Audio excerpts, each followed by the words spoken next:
अहानबद movies reveal Manipur मयाम तराम ओक्सबग लोइनना इकोकनोना खुरुमजरे ngasisu movies reveal manipurna comedy family category manung chanba Hollywood movie ama puduna laksari ba movie asigi mamingna Ivan Almighty hariba movie asi 2007 da release tawduna IMDb gi rating da 10 gi manung da 5.4 phangkiba adugum laba maming chalaba movie ama haibudu oiri movie asi da maru oiba saktam langliba singdi Ivan Baxter gi saktam da Steve Carell mahaki nupi John Baxter gi saktam dana Lauren Graham isor amagi saktam langlibana Morgan Freeman asina singbani movie asi Manipuri da handoksaba matamda soikiba lankhiba chitha nandahauba yaurabasu movies reveal Manipur gi makai dagi mayamna ngakpiyu haina nolokna ningsingjari adudi movie asi haujarage mayam pungning changna taminarasi movie asi gi haudorapada local television amada news reporter oiramba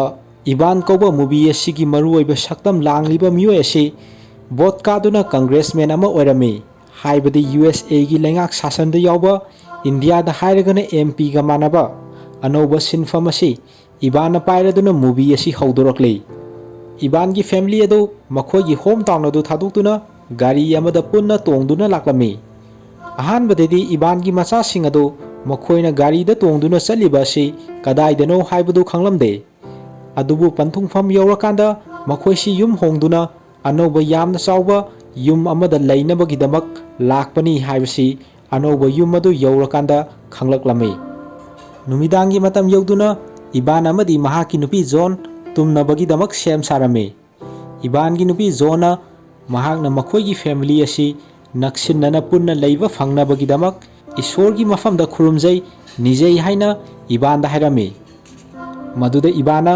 madugi damak isor da nidrabasu aina thungangani haina hairame John ne Ivan da nangdi isor da kari nijage hain hangbada Ivan na mahakti isor da kari gumba amata nide haina John da hairame Ivan gi wafam aduda John na hairame nahak na malemsi ahongba purakpa pami haibadaine madu achogba thabak amani aina nang oiram labadi araiba angamba mateng loina launabo honagani haina Ivan da hairame numit adugi ahing adu John na tumthakhraba matungda Ivan na hagotuna isor khurumlami amadi malem asibu ahongba purakpada isor na mangonda mateng pibiyu haina isor gi mafamda Ivan na nijarame mathangi numita Ivan gi alam adu pung 3:30 chatpa matamda khonglaklami adubu ayukki pung 3 ta Ivan na mahaki alam adu set tawraga thanambani mahakna thabak chanabagi damak loisinduna tholaklami amadi yum madudagi Ivan na tholakpada thong adugi mangda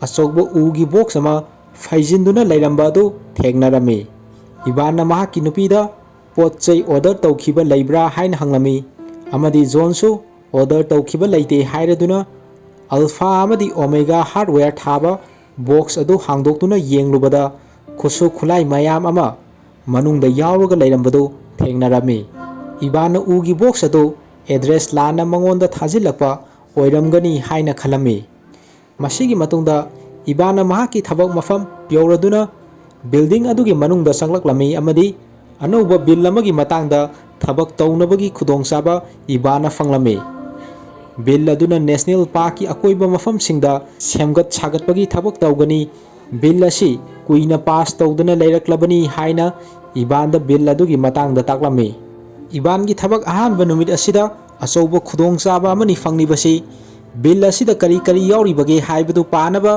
nainanaba Ivan da hairami amadi bill asi akaknaba matamda pass tongnaba sem sari haina Ivan da hairami asumna Ivan bill adugi se changsing adu panaba nainanaba yumda puraklami leiribo afamdi Ivan na thabak chatringaida mahaki masasingda horen thabak halaklaga punna lamsang chalurasi haina masasing adu da hairambani aduna maram oiraga Ivan gi masasing aduna Ivan bu halakpa ngairambani lamsang adu chatpa yararoi tawgadaba thabak leire haina khanglakpadai Ivan bu halakpa ngaiduna leiramba masasing adu masa masagi kasingda changkhirami numidangi matam yauduna bill gi se sing adu yengna Ivan tumthakhirami mathangi numita Ivan gi alarm adu ayuki pung 3:30 chatpa matamda amuk khonglaklami Ivan hagotuna makhol ama tabadagi thongnau hangdoktuna yenglubada truck amada u mayam ama mahaki yumgi mamangda thadaramba thengnarami. Ibana mapalda thoktuna aigi karimta order tawkhiba laite using asi aigi nate haina delivery tawrakliba miyoi aduda haibada miyoi aduna using asi Iban Baxter da deliver taw haibani aidi delivery tawba isam chamba mini complain tawgesu number aduda tahoro haina che ama Iban da piramlaga using adubu thadaram liba miyoi adu satkhirami. Iban na upai leitraduna che aduda yauriba phone number aduda phone tawduna ugi company asina tawrakliba asi karigino haina hange tawringaida mahakna TV da nupi amana play card paiduna play card aduda Genesis 6:14 thabadu Ibana uraklami. Madu ubada Ibana sensinduna mahaki alarm da yenglubada alarm adasu Gen 6:14 dang mayek sengna tharaga lairambadu thengnaraduna Ibana mahaki Bible adu kadai da laige haina amuk yenglaklami. Bible aduda 6:14 gi verse adu hangdoktuna yenglubada go forward kowa u makhalamana achouba hijau amakhak sanabagi matangda yaurambadu Ibana thengnarami. Go forward hairiba u makhalasi Ibangi yungi mapalda thadaramliba u adura haina senthokduna yenglubada u aduda thelamliba se aduda go forward haina thaduna lerambado Ibana thengnarami. Aduga khanghodana u mayam adugi mathakta angouba masugi visual setpa miyoi ama famlaga lerambado Ibana uraklami. Miyoi aduna Ibanda using asi asingba go forward nate pine amasung maple koba u makhal aduni haina Ibanda hairami amadi mamangda Ibanda tharakhiba ugi box manungda yauramba khusu khulai mayamdasu miyoi asina Ibanda tharakpa oiramki. Miyoi aduna Ibanda makha taraduna hairami Bible gi Genesis chapter 6 verse 14 gi matung ina nahakpu aina hijau achouba ma saba pami hairaduna Iban gi maming matha pokpo tarik na singba Iban gi akupa mayam ama miyoi aduna Ibanda haireklami. Maduda Ibana ngakladuna miyoi aduda mahak kanano haina hangbada miyoi aduna mahak ishoni haina Ibanda saktakladuna amukasu hanna Ibanda hi achouba ama sanaba khanghalami. Miyoi adu ishoni haina hairakpa aduda Iban thajadraduna miyoi aduda wari asi matang swaida loisalasi hairaduna Ibana yumda changnaba onthoklubada amuk yengthorakpada ishoni hairiba miyoi adu lepaga lairamba adu lairamkhide mangkhirami. Maduda Iban angakpa amadi faurami. Masigi matungda Ibana thabak chanabagi gari thoduna lakpada mahaki gari maningda ishoni hairiba miyoi adu famlaga lairambado Ibana urakpadagi mahak khangduna lauraklami. Ishor aduna Ibanda hairami pakhatkanu isanupa masi lauksing leiba haurakpagini haina haireklami. Maduda Ibana ishor aduda nahak matau karamna sida tonglamlibano ai police kaurani haina Ibana police da phone tauge tawbada ishor aduna Ibanda police kaudrabasu yagani lambi da police ama leiretu haina Ibanda hairami.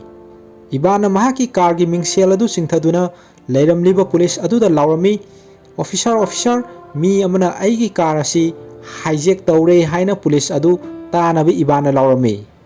Maduda lambi da leiramliba police aduna Ibanda yengthoroktuna noksilaklami. Aduga police adugi saktam adu Ibangi gari gi maningda tongliba ishoni hariba miyoi aduga masak manaramba aduda Iban amuka hena ngaklami. Ibana yengluba atopa mi sing aduso ishorgi saktam aduga manaba miyoi ngakta oina oiramki. Asumna Iban mahaki thabuk mafamda yortuna ishor aduna mahakpu ngahondore khalamba adudai ningtamlei ishor adu leitre hojikti free oire haina khaladuna thabak hawrami. Thabak mafam adudasu mamangi number 6:14 adu hanjin yaurpadu Ibana thengnarami. Iban ga thabak punba miyoi amagi macha angang adugi weight adusu 6.14 pounds lumi haina Iban ga wari sanaba aduda mahaki miyoi amana hairami. Amadi Iban gi gari adu US Congress kini haiba khangnaba anoba license plate amakhak Iban da pirami. License plate adugi number adusu Gen 6:14 thaba oiramki. Masigi matungda mayam punba mifam amada Iban gi nakanda ishor adu lairamba adu Iban ubada mahak wantaraklami. Ibana gyan tarakpa matamda mahaki makhada thabak tawba miyoi anina wari sanaduna Iban bu unaba laklami. Makhoi ani gi wari sanaba aduda Ibana wantharakpa asigi maram asi Ibana mahaki mayumda bill adu ka hena parubadagi sokthaduna wantharakpa oiramgani haina khanarami. Matang aduda doktor ama Ibangi haksangi fibam adu yengnabagidamak laklami. Doktor adu Ishor adu amuk oiramduna Ibanda yumda hallo potharaba matungda hi achauba adu sabagi thabak adu haunaba Ibanda khangalami.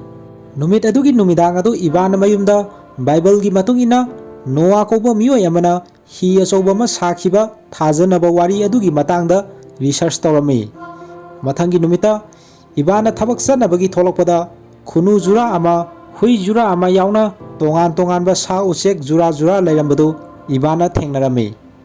Thabak mafam yorokpada usek makhal makhal mayam amana Ibangi matung inaduna gyan men tadana sarangnaba haibadu oirami. Ibana lairiba ka aduda Ibanbu naba mayam ama lakpada usek mayam amana Ibanbu khudum chanduna lairambadu thengnarami. Masigi matungda Ibana mayumda hannaba gari tongduna lakpada tongan tongan ba sa usek mayam ama jura jura da mahaki gari manung yauna mapalda lairambadu Ibana thengnarami. Sa sing adu gari adu dagi mapalda thanamlaga Ibana kanna mahaki gari adu mayum yaunabagi damak thawraklami. Mayum yawraklabasu tongan tongan ba sa mayam adu jura jura saduna Ibangi manakta yausilaktuna Ibanbu koisilaklami. Matang aduda Ibangi nakanda Ishor adu tholaklami amadi Ibanda hairami nahakna hi achobadu sarabadi sa mayam asi hi aduda tonghandoini haina Ishor aduna haireklami. Maduda Ibana Ishor aduda nangna asumna tawrakliba asi karigidamaktano aibu hi adu sanabagidamak khallibasi karigino haina hanglami. Asumna Ishor aduna Ibanbu gyan tanaba khudak aduda fajaraba Ishorna semlakpa mahusagi khudol chingpa turel sing adu Ibanda uhalaktuna mahakpu hi achobadu sanaba Ishorna silakpani haibasi Ibanda gyan tahalami. Ibana mahakti hi achobadu kadaidagi kamdona hauduna saba haugani haibasu khangde haina Ishor aduda haibada Ishor aduna hairami. Malem asibu ahongba purakpa pamba mising aduna ahongba adu kamdona hauduna kamaina purakani haibasi khangde haina Ishor aduna hairami. Aduga ahangba patra ama Ishor aduna ising thanna yahallami amadi nakanda leiramba hui amana mahaki aram khawangba adu koknabagidamak patra aduda yauriba ising adu hui aduna thaklami. Asumna Ishor aduna Ibanda malem asi ahongba purakke hairabadi pukchel chawba thawjal utpaga mari lenaba isam chamba thabak ama matam ama hektada tawduna ahongba asi puraknaba hauba yai haina Ibanda taklami. Ishor aduna makha taraduna Ibanda hairami nahakna hi achobadu saru aduga ising aduna aina thalhalakani kanagumba miyoi amana hi adu sabagi maram hanglaklabadi ising isaw laklagani haina khomu haibo wafam sing asi Ibanda takladuna Ishor aduna Ibanda hi achobadu adu matau karamna sagani haibagi matangda yawba lairik ama Ibanda pirami. Ibana lairik adu lawraduna onthokluba Ishor adu mafam adudai mangkhirami. Asumna Ibana Ishorna piramliba lairik adu yengba hawrami. Ibana tumlubadai hawgalakpada mahaki makoi adu yamna sangatna hauraga lairambadu Ibana thengnarami. Makoi adu mahakna phalabasu mingselda amuk yengbada makoi adu adum hauraga lairambadu Ibana thengnarami. Ibangi makoi adugi matangda mahaki nupi aduna hangbada matang aduda miyoi ama makhoigi mayumda laktuna Ibangi yumgi nakanda pakhraba lam achauba ama Ibana leisinkhre haibagi paw ama lakliba miyoi aduna tabadagi Ibanbu thagalami. Tasengnamakidi lam adu Ibana leiba nate Ishor aduna silakwa mahaki lilani. Masigi matungda Ibangi nupi aduna Ibanda lam apakpa achauba ama leisilibadu karida sizinnadoino haina hangbada Ibana aisu khangde hi achauba ama sasira khali haina khumlami. Ibangi matau aduda mahaki nupi zona Ibansi tangdu leitadaba ama mayoknare haina khalami. Ibana mahak hi achobadu sarani haina pungning lepkhiba aduda upai leitraduna zona Ibanda fare hi adu saro matamdi yamna lawganu haina hairami. Ibangi khongthang asi achumba maikei amadi natre Ibansi ngauduraba male haina mahaki nupi zongi mapukningdadi khanjaramkhi. Masigi matungda truck mayam amana u mayam ama puraktuna Ibangi leifamda tharami. Asumna Ibana mahaki masasing aduga loinana hi achobadu sanabagi thabak hawami. Ibandi thabak asi ahanba oina subana maram oiraga asok apan mayam ama nanglami. Numit kharagi matungda Ibangi masam makoi adu yamna sangalaklammi. Masigi matungda Ibanna mamangi bill adugi matangda sign taunabagidamak mahaki thabak mafamda laklami. Adubu Ibangi oiramliba moong adu ubada Ibangi makhada thabak tauriba mahaki kaliksing adu angakpa fawami. Ibana bill adu mahak sign tauba ngamlaroi. Karigumba ama mahakna sari haina hairamlaga mafam aduda Iban tholaklami. Masigi matungda hi sari baduda sa usek mayam amasu makhoi mateng panglaklami.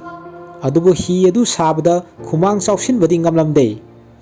Ibangi masanupa amana ugi bim asoba sing asibu thangatpada amadi thuna yangna sem sabada mateng oinaba mechin gumba mathau tani haina Ibanda hairami. Matang aduda makhoina leiriba mafam aduda ugi asoba crane ama leirambadu thengnaraklami. Crane aduda che ama thelaga leirambadu thengnarami. Che adu yenglubada hangda hanglau adum phangani haina che aduda iraga leirambadu makhoina urami. Kamdona crane adu ugi bim sing asi thangatkani haibasi mamangda Ishwar aduna Ibanda piramliba lairik adu yenglubada khangba ngamlaklami. Asumna crane adugi matengna asoba hi adu sanabagi framework chankhatpa adu loiraklami. Karigumba asoba posak ama saraga leire haibagi paw asi tanarakpadagi mi mayam amasu Iban hoina saraga leiriba mafam aduda laktuna yengnaba horaklami. Masigi matungda Ibana irujaba loiraga tholakpada mahakna setkadaba amanba visual manba ama yalaga leirambadu thengnarami. Che ama visual aduda thetlaga leiramki. Che adu yenglubada visual asiga nasam amadi nakoi aduga yengbada chunarani haina irambadu Ibana uraklami. Asumna Ibana visual adu sesilami amadi mayam puna dinner charingaida tharaga leiramba TV aduda September 12 fawada hi sari badu loisinaba Ishwar aduna hairektuna Ibanda uhalami. Ibana selakriba visual amadi mahaki moong mato adu ubada mahaki nupi zone mathwai wajarami amadi Ibanda nahaksi kari taurabage haina hanglami. Maduda Ibana mahaki mangda Ishwar ama tholaktuna mangonda asoba hi ama sanaba hairami. Asoba ising isaw ama laklagani aduna sem saraga leinabasu hairami amadi mahaksi thajanaba warida hi asoba ama saduna ising isawdagi tongan ba sa usek mayam amabu kankhiba Noah hariba miyoi adugumbani haina Ibana mahaki nupi zonda sengdoklami. Ibangi wafamsing aduda zona thajaramde amadi Ibanda mathwai nuaitana hairami. Mafam asida laknaba honabada loina kathokpa yaba kathokhrabani. Maduna nangonda pressure mayam ama mayuk narambasu yai. Adubu oiraklibasing asi lepu nahakna aibu kihalle haina Ibanda mahaki nupi zona hairami. Mathangi ayukta Ibana thabak chatnabagidamak coat suit tie lituna masam makoi adu nana punsinduna amuk hana yamna professional oina mayumdagi tholaklami.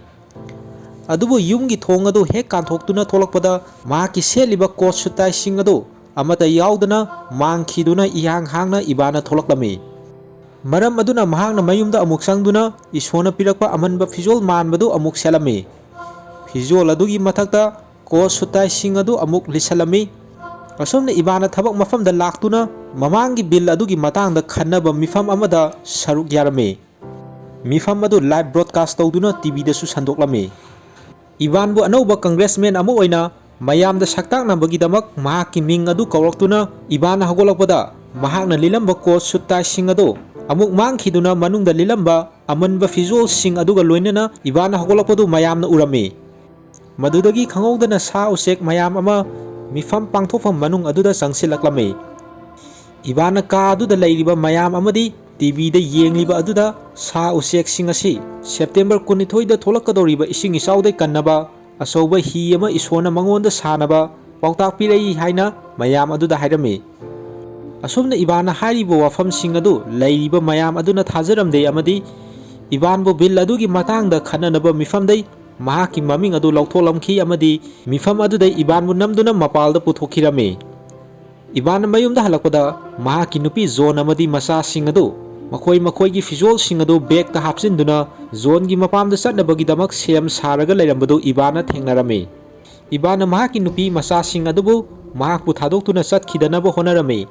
Adubu Ibana haiba sing adu tadana zone amadi masa sing adu Ibanbu thadoktuna chatkhirami. Masigi matungda Ibana lepa leitana asoba hi adu sariba adu ꯈꯨꯃꯥꯡ ꯆꯥꯎꯁꯤꯜꯂꯛꯂꯝꯃꯤ꯫ International news ꯃꯌꯥꯝ ꯑꯃꯗ ꯏꯕꯥꯟꯅ ꯍꯤ ꯑꯆꯧꯕ ꯑꯃ ꯁꯥꯔꯒ ꯂꯩꯕꯒꯤ ꯄꯥꯎ ꯑꯗꯨ ꯄꯨꯡ 24 ꯆꯨꯞꯅ ꯇꯤꯚꯤꯗ ꯁꯟꯗꯣꯛꯂꯝꯃꯤ꯫ ꯏꯕꯥꯟꯅ ꯍꯤ ꯁꯥꯔꯤꯕ ꯃꯐꯝ ꯑꯗꯨꯗ ꯄ꯭ꯔꯖꯥ ꯃꯌꯥꯝ ꯑꯃꯅ ꯂꯦꯞꯄ ꯂꯩꯇꯅ ꯂꯥꯛꯇꯨꯅ ꯑꯔꯥꯞꯄꯗꯒꯤ ꯌꯦꯡꯅꯔꯝꯃꯤ꯫ ꯅꯥꯀꯜ ꯑꯃꯗ ꯀꯦꯐꯤ ꯑꯃꯗ ꯖꯣꯟ ꯑꯃꯗꯤ ꯃꯆꯥꯁꯤꯡ ꯑꯗꯨꯒ ꯂꯣꯏꯅꯅ ꯂꯩꯔꯝꯃꯤ꯫ ꯏꯕꯥꯟꯅ ꯍꯤ ꯁꯥꯕꯒꯤ ꯄꯥꯎ ꯑꯗꯨ ꯇꯤꯚꯤꯗ ꯂꯥꯛꯄꯗꯨ ꯊꯦꯡꯅꯔꯝꯃꯤ꯫ ꯃꯆꯥꯁꯤꯡ ꯑꯗꯨ ꯃꯈꯣꯏꯒꯤ ꯃꯄꯥ ꯏꯕꯥꯟꯕꯨ ꯀꯨꯏꯅ ꯎꯅꯔꯛꯇꯕꯒꯤ ꯅꯨꯡꯉꯥꯏꯇꯕ ꯐꯥꯎꯔꯝꯃꯤ꯫ ꯃꯆꯥꯁꯤꯡ ꯑꯗꯨꯅ ꯋꯥꯁꯔꯨꯝꯗ ꯆꯪꯈ꯭ꯔꯤꯉꯩꯗ ꯏꯁꯣꯔꯒꯤ ꯁꯛꯇꯝꯗ ꯂꯥꯡꯂꯤꯕ ꯃꯤꯑꯣꯏ ꯑꯗꯨ ꯖꯣꯟꯒꯤ ꯃꯅꯥꯛꯇ ꯂꯩꯔꯝꯕꯗꯨ ꯁꯤꯟ ꯑꯁꯤꯗ ꯎꯔꯤ꯫ ꯃꯤꯑꯣꯏꯕꯒꯤ ꯁꯛꯇꯝ ꯑꯣꯏꯅ ꯎꯔꯤꯕ ꯏꯁꯣꯔ ꯑꯗꯨꯅ ꯖꯣꯟꯒ ꯋꯥꯔꯤ ꯁꯥꯅꯔꯝꯃꯤ꯫ ꯏꯁꯣꯔ ꯑꯗꯨꯅ ꯃꯍꯥꯛꯁꯤ ꯏꯁꯣꯔꯅꯤ ꯍꯥꯏꯅ ꯖꯣꯟꯗꯗꯤ ꯍꯥꯏꯗꯣꯛꯂꯝꯗꯦ꯫ ꯏꯁꯣꯔ ꯑꯗꯨꯅ ꯖꯣꯟꯗ ꯏꯕꯥꯟꯒ ꯄꯨꯟꯅ ꯅꯨꯡꯁꯤ ꯆꯥꯟꯅꯅ ꯊꯥꯗꯣꯛꯅꯗꯅ ꯂꯩꯃꯤꯟꯅꯒꯗꯕꯅꯤ ꯍꯥꯏꯅ ꯖꯣꯟꯒ ꯋꯥꯔꯤ ꯁꯥꯅꯕ ꯑꯗꯨꯗ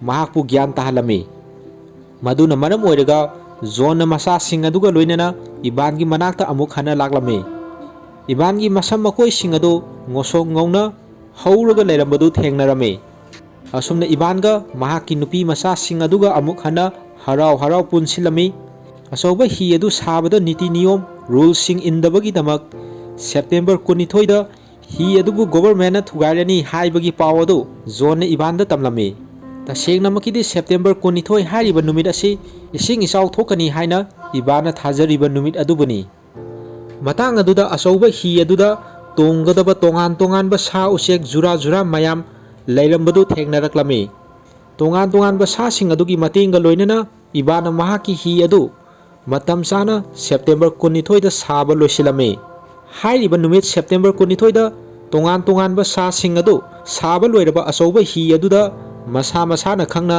ꯃꯇꯣꯝꯗ ꯀꯥꯈꯠꯅꯔꯛꯂꯝꯃꯤ꯫ ꯑꯣꯏꯔꯛꯂꯤꯕꯁꯤꯡ ꯑꯗꯨ ꯄ꯭ꯔꯖꯥ ꯃꯌꯥꯝ ꯑꯃꯅꯁꯨ ꯌꯦꯡꯅꯔꯝꯃꯤ ꯑꯃꯗꯤ ꯂꯥꯏꯚ ꯕ꯭ꯔꯣꯗꯀꯥꯁꯠ ꯇꯧꯗꯨꯅ ꯃꯌꯥꯝꯗ ꯑꯉꯛꯄ ꯄꯥꯎ ꯑꯗꯨ ꯁꯟꯗꯣꯛꯂꯝꯃꯤ꯫ ꯁꯦꯞꯇꯦꯝꯕꯔ 22ꯗ ꯍꯤ ꯑꯗꯨꯕꯨ ꯊꯨꯒꯥꯏꯔꯅꯤ ꯍꯥꯏꯈꯤꯕꯒꯤ ꯃꯇꯨꯡ ꯏꯟꯅ ꯍꯤ ꯑꯗꯨꯕꯨ ꯊꯨꯒꯥꯏꯅꯕ ꯃꯐꯝ ꯑꯗꯨꯗ ꯄꯨꯂꯤꯁꯀꯤ ꯇꯤꯝꯁꯨ ꯌꯧꯁꯤꯜꯂꯛꯂꯝꯃꯤ꯫ ꯄꯨꯂꯤꯁꯀꯤ ꯃꯤꯑꯣꯏꯁꯤꯡ ꯑꯗꯨꯅ ꯏꯕꯥꯟꯗ ꯀꯣꯔꯠꯀꯤ ꯑꯣꯔꯗꯔ ꯃꯇꯨꯡ ꯏꯟꯅ ꯃꯤꯅꯤꯠ 3ꯒꯤ ꯃꯇꯝ ꯄꯤꯗꯨꯅ ꯃꯍꯥꯛꯄꯨ ꯍꯤ ꯑꯗꯨꯗꯒꯤ ꯀꯨꯝꯊꯔꯛꯅꯕ ꯍꯥꯏꯔꯝꯃꯤ꯫ ꯑꯁꯨꯝꯅ ꯏꯕꯥꯟ ꯑꯃꯗꯤ ꯃꯍꯥꯛꯀꯤ ꯐꯦꯃꯤꯂꯤ ꯑꯗꯨ ꯍꯤ ꯑꯗꯨꯗꯒꯤ ꯀꯨꯝꯊꯔꯛꯀꯦ ꯇꯧꯔꯤꯉꯩꯗ ꯑꯇꯤꯌꯥꯗ ꯑꯆꯧꯕ ꯑꯃꯨꯕ ꯂꯩꯆꯤꯜ ꯃꯄꯩ ꯃꯌꯥꯝ ꯑꯃꯅ ꯁꯤꯇꯤ ꯑꯗꯨꯗ ꯍꯨꯝꯖꯤꯜꯂꯛꯇꯨꯅ ꯄꯨꯃꯝ ꯃꯝꯃꯝꯃꯤ꯫ ꯑꯗꯨꯒ ꯈꯪꯍꯧꯗꯅ ꯅꯣꯡ ꯈꯤꯛꯄ ꯍꯧꯔꯛꯂꯝꯃꯤ꯫ ꯏꯕꯥꯟꯅ ꯃꯍꯥꯛꯀꯤ ꯍꯤ ꯑꯆꯧꯕ ꯑꯗꯨꯗ ꯃꯈꯥꯗ ꯂꯩꯔꯤꯕ ミꯌꯥꯝ ꯑꯗꯨꯕꯨ ꯀꯥꯈꯠꯂꯛꯅꯕ ꯍꯥꯏꯔꯝꯃꯤ꯫ ꯂꯩꯔꯤꯕ ꯃꯤꯌꯥꯝ ꯑꯗꯨ ꯉꯥꯏꯍꯥꯛ ꯆꯃꯝꯅꯕ ꯐꯥꯎꯔꯝꯃꯤ ꯃꯔꯝꯗꯤ ꯏꯕꯥꯟꯅ ꯍꯥꯏꯕꯒꯤ ꯃꯇꯨꯡ ꯏꯟꯅ ꯅꯣꯡ ꯇꯥꯔꯛꯂꯤꯕ ꯑꯗꯨꯅ ꯃꯔꯝ ꯑꯣꯏꯔꯒ ꯏꯁꯤꯡ ꯏꯆꯥꯎ ꯑꯗꯨ ꯊꯣꯛꯂꯒꯗ꯭ꯔꯥ ꯍꯥꯏꯅ ꯈꯜꯂꯝꯃꯤ꯫ ꯑꯗꯨꯒ ꯈꯪꯍꯧꯗꯅ ꯅꯣꯡ ꯇꯥꯔꯛꯄ ꯑꯗꯨ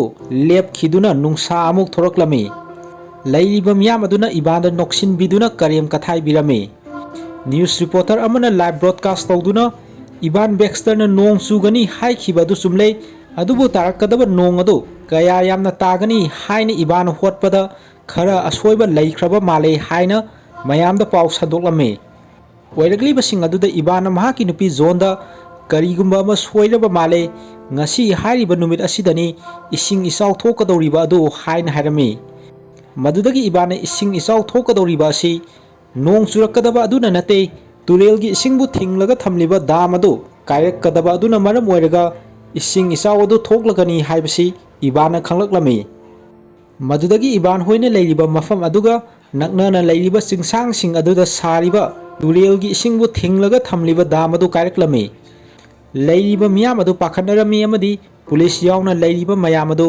ꯏꯕꯥꯟꯒꯤ ꯍꯤ ꯑꯆꯧꯕ ꯑꯗꯨꯗ ꯆꯦꯟꯁꯤꯟꯅꯔꯛꯂꯝꯃꯤ꯫ ꯗꯥꯝ ꯀꯥꯏꯔꯛꯄ ꯑꯗꯨꯗꯩ ꯆꯥꯎꯈ꯭ꯔꯕ ꯏꯁꯤꯡ ꯏꯆꯥꯎ ꯑꯃ ꯊꯣꯛꯂꯝꯃꯤ ꯑꯃꯗꯤ ꯏꯕꯥꯟꯅ ꯃꯇꯝ ꯆꯥꯅ ꯁꯥꯈꯤꯕ ꯍꯤ ꯑꯗꯨꯅ ꯃꯤꯑꯣꯏꯕ ꯖꯤꯕ ꯄꯥꯟꯕ ꯀꯌꯥ ꯑꯃꯒꯤ ꯄꯨꯟꯁꯤ ꯀꯟꯕ ꯉꯝꯂꯝꯈꯤ꯫ ꯏꯆꯥꯎ ꯑꯗꯨꯅ ꯃꯔꯝ ꯑꯣꯏꯔꯒ ꯆꯦꯟꯊꯔꯛꯂꯤꯕ ꯏꯆꯦꯜ ꯑꯗꯨꯅ ꯍꯤ ꯑꯗꯨꯕꯨ ꯆꯦꯟꯊꯗꯨꯅ ꯋꯥꯁꯤꯡꯇꯟ ꯗꯤ.ꯁꯤ.ꯒꯤ ꯂꯝꯕꯤꯗ ꯂꯥꯛꯂꯝꯃꯤ ꯑꯃꯗꯤ ꯌꯨ.ꯑꯦꯁ. ꯀꯦꯄꯤꯇꯣꯜꯒꯤ ꯃꯃꯥꯡꯗ ꯆꯦꯟꯊꯔꯛꯂꯤꯕ ꯍꯤ ꯑꯗꯨ ꯂꯦꯞꯇꯨꯅ ꯂꯨꯆꯤꯡꯕ ꯃꯌꯥꯝ ꯑꯃꯅ ꯄꯕ꯭ꯂꯤꯛ ꯂꯦꯟꯗ ꯑꯦꯛꯇ ꯕꯤꯜ ꯀꯧꯕ ꯑꯃ ꯄꯥꯁ ꯇꯧꯅꯕꯒꯤꯗꯃꯛ ꯚꯣꯠ ꯊꯥꯗꯅꯒꯦ ꯇꯧꯔꯝꯕ ꯑꯗꯨꯗ ꯑꯀꯥꯏꯕ ꯑꯣꯏꯔꯝꯃꯤ꯫ ꯏꯕꯥꯟꯅ ꯁꯥꯔꯤꯕ ꯍꯤ ꯑꯁꯤꯅ ꯏꯁꯤꯡ ꯏꯆꯥꯎꯗꯒꯤ ꯃꯌꯥꯝ ꯑꯃꯒꯤ ꯄꯨꯟꯁꯤ ꯀꯟꯈꯤꯕꯅꯤ ꯍꯥꯏꯕꯁꯤ꯫ ꯗꯥꯝ ꯀꯥꯏꯗꯨꯅ ꯏꯁꯤꯡ ꯏꯆꯥꯎ ꯊꯣꯛꯈꯤꯕ ꯑꯁꯤ ꯗꯥꯝ ꯁꯥꯕꯗ ꯑꯍꯣꯕ ꯂꯩꯈꯤꯕꯗꯒꯤꯅꯤ ꯍꯥꯏꯕꯁꯤ ꯏꯕꯥꯟꯅ ꯃꯌꯥꯝꯗ ꯈꯪꯍꯜꯂꯗꯨꯅ ꯃꯍꯧꯁꯥꯒꯤ ꯈꯨꯠꯁꯦꯝꯗ ꯑꯀꯥꯏꯕ ꯑꯣꯏꯒꯅꯤ ꯈꯟꯗꯨꯅ ꯕꯤꯜ ꯑꯃ ꯄꯥꯁ ꯇꯧꯅꯕ ꯍꯣꯠꯅꯔꯝꯕ ꯑꯗꯨ ꯄꯥꯁ ꯇꯧꯗꯅ ꯇꯣꯛꯈꯤꯔꯝꯃꯤ꯫ ꯑꯗꯨꯒ ꯍꯤ ꯑꯗꯨꯗ ꯇꯣꯡꯂꯛꯄ ꯁꯥ ꯎꯆꯦꯛꯁꯤꯡ ꯑꯗꯨ ꯃꯁꯥ ꯃꯁꯥꯒꯤ ꯂꯩꯐꯝꯗ ꯍꯟꯅꯈꯤꯔꯝꯃꯤ꯫ ꯃꯁꯤꯒꯤ ꯃꯇꯨꯡꯗ ꯏꯕꯥꯟꯒꯤ ꯁꯛꯇꯝꯗ ꯃꯁꯝ ꯃꯀꯣꯏ ꯊꯤꯡꯕ ꯉꯝꯗꯅ ꯁꯥꯡꯂꯝꯕ ꯑꯗꯨ ꯍꯥꯟꯅꯒꯤ ꯐꯤꯕꯝꯗ ꯏꯁꯣꯔ ꯑꯗꯨꯅ ꯑꯃꯨꯛ ꯍꯟꯖꯤꯟꯍꯜꯂꯛꯂꯝꯃꯤ꯫ ꯃꯃꯥꯡꯗ ꯂꯝꯁꯥꯡ ꯆꯠꯇꯨꯅ ꯀꯣꯏꯊꯣꯛꯂꯨꯅꯕꯒꯤ ꯄ꯭ꯂꯥꯟ ꯐꯦꯜ ꯑꯣꯏꯈꯤꯕ ꯑꯗꯨ ꯉꯁꯤꯗꯤ ꯏꯕꯥꯟ ꯑꯃꯗꯤ ꯃꯍꯥꯛꯀꯤ ꯅꯨꯄꯤ ꯃꯆꯥꯁꯤꯡꯒ ꯂꯣꯏꯅꯅ ꯂꯝꯁꯥꯡ ꯆꯠꯇꯨꯅ ꯑꯍꯥꯡꯕ ꯑꯃꯗ ꯀꯣꯏꯊꯣꯔꯛꯂꯝꯃꯤ꯫ ꯃꯐꯝ ꯑꯗꯨꯗ ꯎ ꯄꯥꯝꯕꯤ ꯑꯃꯒꯤ ꯃꯈꯥꯗ ꯏꯁꯣꯔ ꯑꯗꯨ ꯑꯃꯨꯛ ꯍꯟꯅ ꯂꯩꯔꯝꯗꯨꯅ ꯏꯕꯥꯟꯅ ꯏꯁꯣꯔ ꯑꯗꯨꯒꯤ ꯃꯅꯥꯛꯇ ꯆꯪꯁꯤꯟꯗꯨꯅ ꯋꯥꯔꯤ ꯁꯥꯔꯝꯃꯤ꯫ ꯃꯗꯨꯗ ꯏꯁꯣꯔ ꯑꯗꯨꯅ ꯏꯕꯥꯟꯗ ꯅꯍꯥꯛꯅ ꯏꯁꯣꯔꯗ ꯅꯤꯖꯈꯤꯕ ꯑꯗꯨ ꯊꯨꯡꯗꯨꯅ ꯃꯥꯂꯦꯝ ꯑꯁꯤ ꯑꯍꯣꯡꯕ ꯄꯨꯔꯛꯈ꯭ꯔꯦ ꯍꯥꯏꯅ ꯊꯥꯒꯠꯄ ꯐꯣꯡꯗꯣꯛꯂꯝꯃꯤ꯫ ꯏꯕꯥꯟꯒꯤ ꯐꯦꯃꯤꯂꯤ ꯑꯗꯨ ꯄꯨꯟꯅ ꯍꯔꯥꯎ ꯇꯌꯥꯝꯅ ꯃꯇꯝ ꯂꯦꯟꯕꯗꯨ ꯏꯁꯣꯔ ꯑꯗꯨꯅ ꯎꯕꯗ ꯏꯕꯥꯟꯗ ꯃꯥꯂꯦꯝ ꯑꯁꯤ ꯑꯍꯣꯡꯕ ꯄꯨꯔꯛꯀꯦ ꯍꯥꯏꯔꯕꯗꯤ ꯄꯨꯛꯆꯦꯜ ꯆꯥꯎꯕ ꯑꯐꯕ ꯊꯕꯛ ꯑꯃ ꯍꯦꯛꯇ ꯃꯇꯝ ꯑꯃ ꯍꯦꯛꯇꯗ ꯇꯧꯗꯨꯅ ꯑꯍꯣꯡꯕ ꯑꯗꯨ ꯄꯨꯔꯛꯄ ꯉꯝꯒꯅꯤ ꯍꯥꯏꯕꯁꯤ ꯏꯁꯣꯔ ꯑꯗꯨꯅ ꯏꯕꯥꯟꯗ ꯑꯃꯨꯛ ꯍꯟꯅ ꯅꯤꯡꯁꯤꯡꯂꯝꯃꯤ꯫ ꯑꯁꯨꯝꯅ ꯃꯈꯣꯏ ꯑꯅꯤ ꯑꯔꯣꯏꯕꯗ ꯍꯔꯥꯎ ꯅꯨꯡꯉꯥꯏꯕꯒꯤ ꯖꯒꯣꯏ ꯄꯨꯟꯅ ꯁꯥꯃꯤꯟꯅꯔꯝꯃꯤ ꯑꯃꯗꯤ ꯏꯕꯥꯟꯅ ꯑꯣꯟꯊꯣꯛꯂꯨꯕꯗ ꯏꯁꯣꯔ ꯑꯗꯨ ꯃꯐꯝ ꯑꯗꯨꯗꯩ ꯃꯥꯡꯈꯤꯔꯝꯃꯤ꯫ ꯎ ꯄꯥꯝꯕꯤ ꯑꯗꯨꯒꯤ ꯃꯁꯥꯗ ꯈꯨꯟꯅꯨ ꯑꯃ ꯇꯣꯡꯗꯨꯅ ꯂꯩꯔꯝꯕꯗꯨ ꯏꯕꯥꯟꯅ ꯎꯔꯛꯂꯝꯃꯤ꯫ ꯑꯁꯨꯝꯅ ꯃꯨꯚꯤ ꯑꯁꯤꯒꯤ ꯑꯔꯣꯏꯕꯗ ꯏꯕꯥꯟꯅ ꯃꯍꯥꯛꯀꯤ ꯅꯨꯄꯤ ꯑꯉꯥꯡꯁꯤꯡꯒꯤ ꯃꯔꯛꯇ ꯑꯃꯨꯛ ꯍꯟꯅ ꯆꯪꯁꯤꯟꯗꯨꯅ ꯍꯔꯥꯎ ꯅꯨꯡꯉꯥꯏꯅ ꯄꯨꯟꯅ ꯂꯩꯃꯤꯟꯅꯈꯤꯕ ꯑꯗꯨ ꯑꯃꯨꯛ ꯍꯟꯅ ꯎꯠꯂꯗꯨꯅ ꯃꯨꯚꯤ ꯑꯁꯤ ꯃꯇꯥꯡ ꯑꯁꯤꯗ ꯂꯣꯏꯁꯤꯟꯈꯤ꯫ ꯋꯥꯔꯤ ꯑꯁꯤ ꯃꯇꯥꯡ ꯁ꯭ꯋꯥꯏꯗ ꯂꯣꯏꯖꯔꯦ꯫ ꯇꯥꯕꯤꯔꯤꯕ ꯈ꯭ꯋꯥꯏ ꯃꯤꯌꯥꯝꯅ ꯂꯥꯏꯛ, ꯁꯕꯁꯀ꯭ꯔꯥꯏꯕ, ꯀꯃꯦꯟ ꯑꯃꯗꯤ ꯁꯤꯌꯔ ꯇꯧꯕꯤꯗꯨꯅ ꯆꯦꯅꯦꯜ ꯑꯁꯤꯕꯨ ꯄꯨꯛꯅꯤꯡ ꯊꯧꯒꯠꯄꯤꯌꯨ ꯑꯃꯁꯨꯡ ꯃꯇꯨꯡ ꯇꯥꯔꯛꯄꯗ ꯍꯦꯟꯅ ꯅꯨꯡꯉꯥꯏꯔꯕ ꯚꯤꯗꯤꯑꯣ ꯀꯌꯥ ꯑꯃ ꯊꯥꯒꯠꯄ ꯉꯝꯕ ꯑꯣꯏꯖꯒꯦ ꯍꯥꯏꯅ ꯃꯨꯚꯤꯁ ꯔꯤꯚꯤꯜ ꯃꯅꯤꯄꯨꯔꯒꯤ ꯃꯥꯏꯀꯩꯗꯒꯤ ꯑꯔꯣꯏꯕꯗ ꯅꯣꯜꯂꯨꯛꯅ ꯅꯤꯡꯁꯤꯡꯖꯔꯤ꯫